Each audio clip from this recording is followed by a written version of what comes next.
Meaning of European Parliament. European Parliament. European Parliament. European Parliament. European Parliament.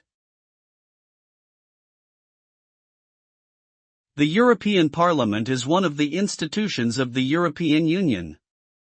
It is responsible for passing EU laws, overseeing the EU budget, and holding the EU's executive branch accountable for its actions. The Parliament is made up of 705 members who are elected by citizens of the EU member states.